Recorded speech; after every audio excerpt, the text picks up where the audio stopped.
sa inyo po. Manalangin kayo mga kapatid paghahari natin ay kalugdan ng Diyos ang mga kapapamilihan. Tanggapin naman ang Panginoon, kahain sa inyo mga Ama. Sa napuyan niya at karamatan sa aming panabangan at buong sa Panginoon. Ama naming lumikha, kumayan mo ang mga alay na iyong sambayanan, na hindi ganitigo, mira at insenso ang tinataglay, kundi ang inalahal, inihahain at pinagsasaluhan sa Jesucristo kasama mo at ang Espiritu Santo, magpasawalang hanggan. Sumainyo ang Panginoon. Itaas sa Diyos ang iyong puso at diwa. Pasalamatan natin ang Panginoon ating Diyos.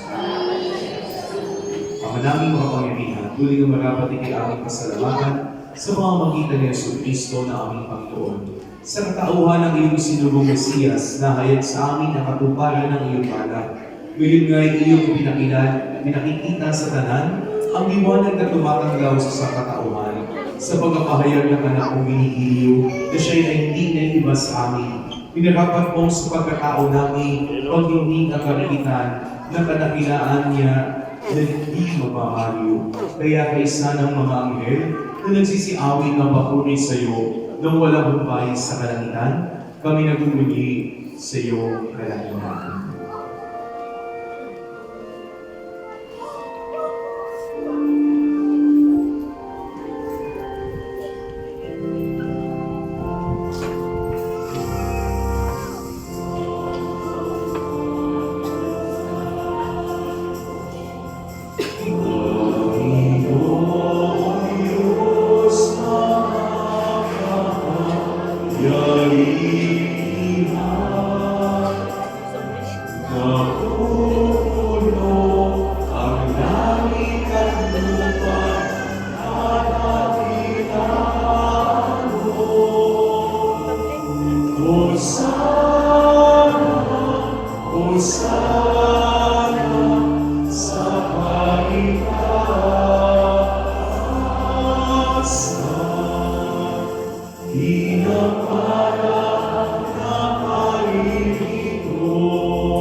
Ama namin banal, dapat kang purihin ang tanang kinapal sapagkat sa pamamagitan ng iyong anak na aming Panginoong Jesucristo at sa kapangyarihan ng Banal na Espiritu, ang lahat ay bibigyan ng buhay at kabanalan.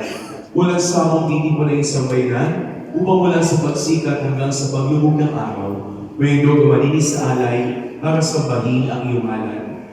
Ama, isinasamo namin pakabanalin mo sa kapangyarihan ng Banal na Espiritu, mga kaloob na aming inaan sa iyo. Ito nawa ay maging katawan at dugo ng iyong anak at ng aming Panginoong Jesucristo na nagutos si pagdiwang ang misteryo nito. Noong gabing pinagkano siya, hinawakan niya ang tinapay, pinasalamatan kaniya, pinagati-hati niya iyon, iniabot sa kanyang mga alagad at sinabi, "Tanggapin niyo natin ito at kanin, ito ang aking katawan, na ihando para sa iyo."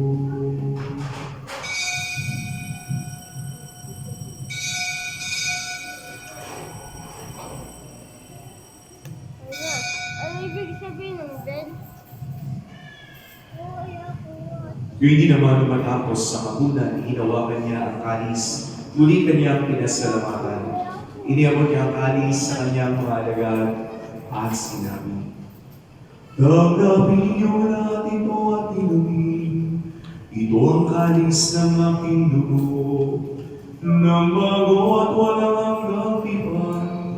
Ang aking dugo ay bubuhos para sa iyo at para sa lahat, sa pagpapatawad ng mga kasalanan.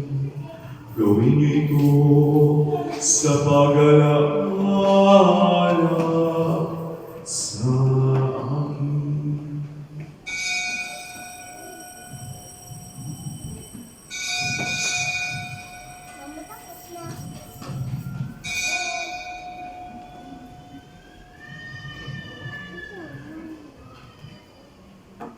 Ipagmuli natin ang misteryo ng pananampalataya.